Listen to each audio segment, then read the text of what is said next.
Hello CUET UG 2025 aspirants. So CUET 2025 official notice is there. Let me explain you the proposed changes. Please clearly watch this video, understand this video, and do not panic. As always, I keep on saying this. Now, the official notice is on the UGC website. So you go to UGC website, you have notices, and this UGC public notice regarding inviting comments, suggestions, feedback on the proposed revised methodology for CUET UG and CUET PG 2025. This is the notice. So आप आराम से इसको पढ़ सकते हो, मेहनत करके पढ़ना पड़ेगा, चीजों को समझना पड़ेगा. And for those who do not want to read it carefully or want to work hard, मैं आपके लिए इसको आसानी से explain कर देता हूं. चलिए, तो ध्यान से देखिए. सबसे पहले, these are all proposed, these are recommendations proposed. Feedback has been asked from various stakeholders. It is not final.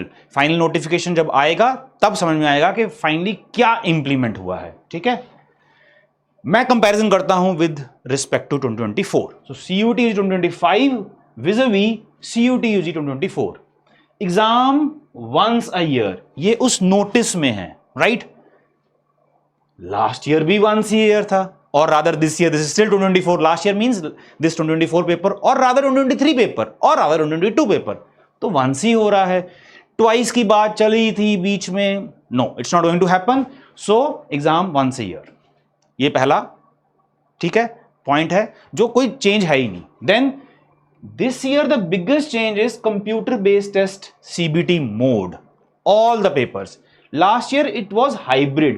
There were many papers which were pen and paper, pen pencil, OMR based, and some of the papers were CBT. But this year all the papers are CBT. Now why this change has happened?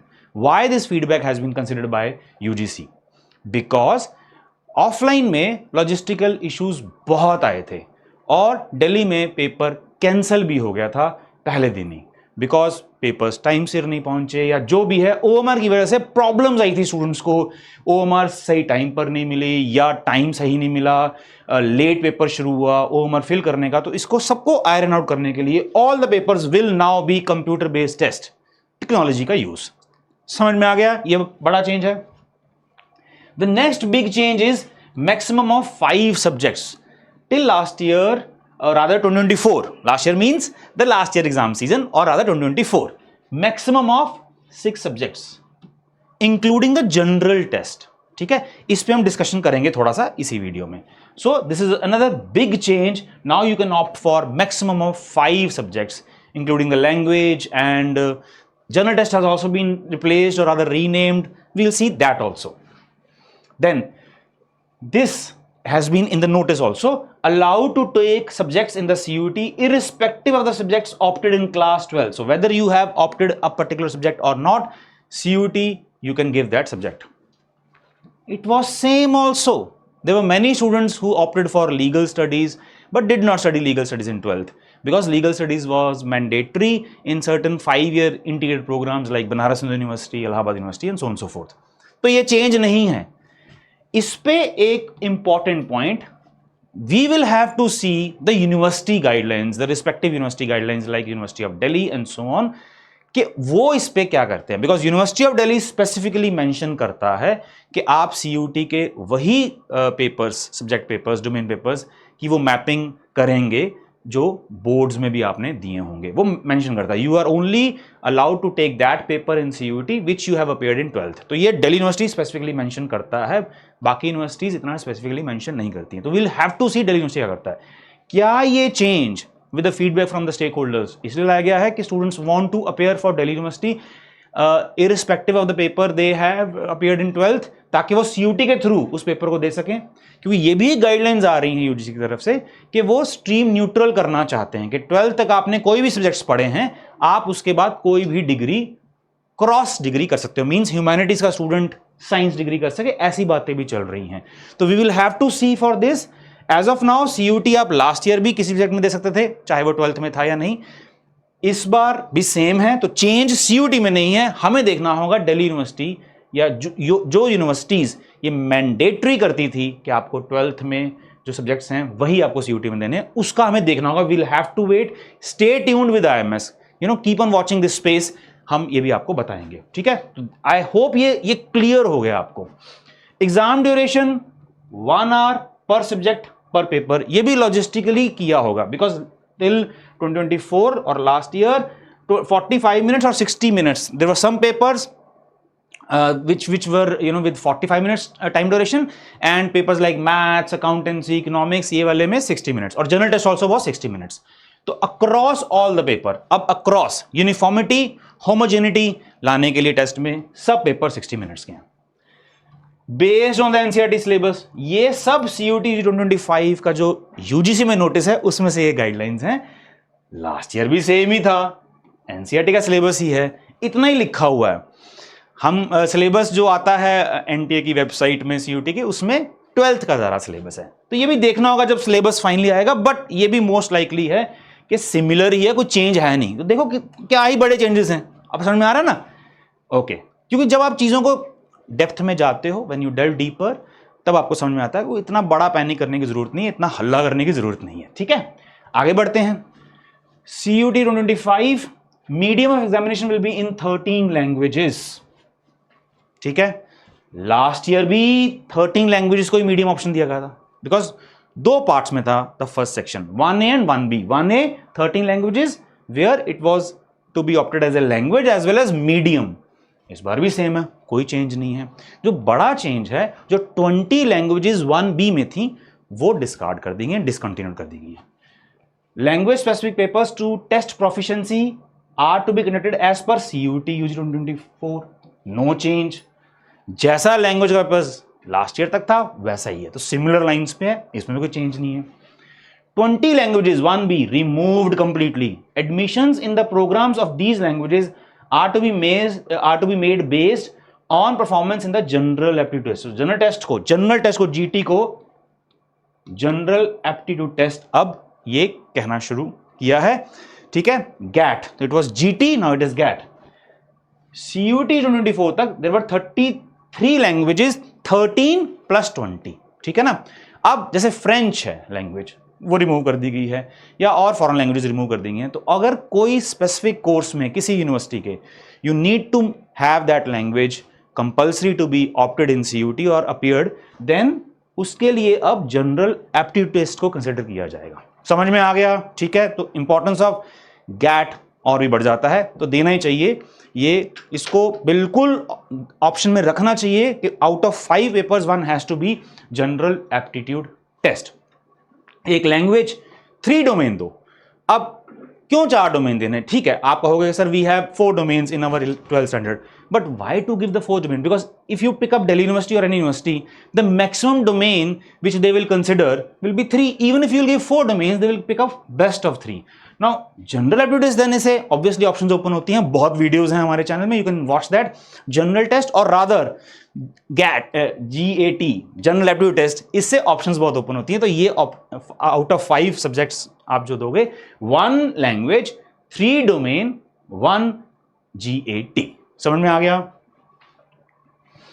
ये देखिए, ये था 1A, ये 13 languages 1A. English, Hindi, Tamil, Telugu, Kannada, Malayalam, Marathi, Gujarati, Oriya, Bengali, Assamese, Punjabi, Urdu. These have been kept as a language paper also and as a medium also.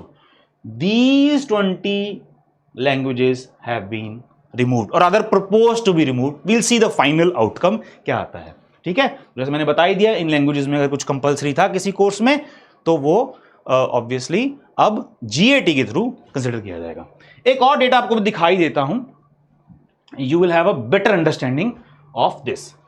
तो this is the last year data or other 2024 CUT data. तो आप देखोगे जो 13 लैंग्वेजेस है, English over 8 lakh students appeared, Hindi over 1,64,000 students appeared. ठीक है, 13 languages रख ली गई हैं. अब जो 1B शुरू होता है अरेबिक से, only 343 candidates appeared, only 10 appeared in Bodo, only 19 appeared in Chinese, only 20 appeared in Dogri. See, only 2 appeared in Konkani, only 2 appeared in Sindhi, 16 appeared in Tibetan. 2 inclusive था टेस्ट, इसमें कोई doubt नहीं कि someone from Sindhi language background, someone from let's say Spanish language और Russian language background was obviously able to give that language paper. It was inclusive.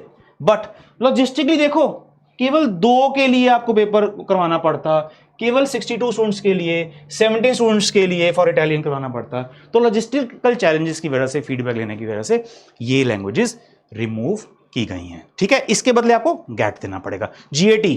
तो gate का importance obviously बहुत है, पहले भी था, अब भी है और रहेगा। Coming back to what we were discussing. Okay, fine. Now, domain-specific subjects. So, in CUT 2024, there were 29 domain-specific subjects. Now, it is proposed in 2025 that there will be 23 domain-specific subjects. So, these domain-specific subjects like entrepreneurship, teaching aptitude, fashion studies, tourism, legal studies, and engineering graphics, they are proposed to be discontinued. And admissions, courses, universities where admissions for admissions in which one of these papers was compulsory, now they will proposal is that they will consider general aptitude test in lieu of these papers. ठीक है, एक data देख लेते हैं. If you'll see engineering graphics in 2024, 6184 students appeared. In entrepreneurship, 5395 students appeared. In fashion studies, 640. In teaching aptitude, 8766, and in tourism, 901. All the subjects which are in black will be continued, and all the subjects which are in red are proposed to be discontinued. Let me discuss about legal studies. In 2024, there were 30,643 students appeared. Now there are many universities like Banaras Hindu University, University of Allahabad, for their 5-year interior law programs. They made legal studies as a compulsory paper as far as domain subjects were concerned. ठीक है, now what will happen? The proposal is that for these legal studies, general aptitude test will be considered. But my personal opinion is, when the feedbacks will be received from universities or maybe from the various stakeholders, my personal opinion is this might not get discontinued. But let's see, we'll see when the final outcome of all the feedback and the final notification will be out, the final, then we will see what happens. But as of now, this is the information. ठीक है, now general aptitude test. The erstwhile general test is now general aptitude test. So let's see इसमें क्या changes है. Most likely aptitude है तो वही रहने वाला है, but let's see final जब syllabus आएगा, details आएगा तो क्या changes आने वाले हैं. General aptitude test के बारे में फिर मैं बोल दूं, out of 5 papers, which maximum 5 which you can opt for in CUT 2025, if all these proposals are implemented, 1 language, you should think of 3 domain and 1 general aptitude test, because general aptitude test opens so many options. For example, Delhi University, BMS and BBFIA. And let's see what happens in the final outcome. All the best students, stay tuned with IMS. We'll keep you informed. Don't you worry, don't panic. कुछ नहीं बड़ा changes, कुछ इतना कुछ नहीं है. पढ़ाई ही करनी पड़ेगी, सब कुछ वही करना पड़ेगा. जो स्टूडेंट्स पढ़ने में इन्वॉल्व हैं, अच्छे से फोकस्ड हैं, टेस्ट किसी भी तरीके से आ जाए. If you are good, thorough with your concepts, चाहे टेस्ट क्रिकेट हो, चाहे वनडे मैच हो, चाहे T20 हो, if you are good batsman, if you are a good bowler, you are good fielder, you will be in demand and you will perform to the best of the ability. तो fundamentals पे काम करो, concepts पे काम करो, पढ़ाई करते रहो. टेस्ट कैसे भी आपको किया जाए, you will always be winner. All the best, God bless you and thank you.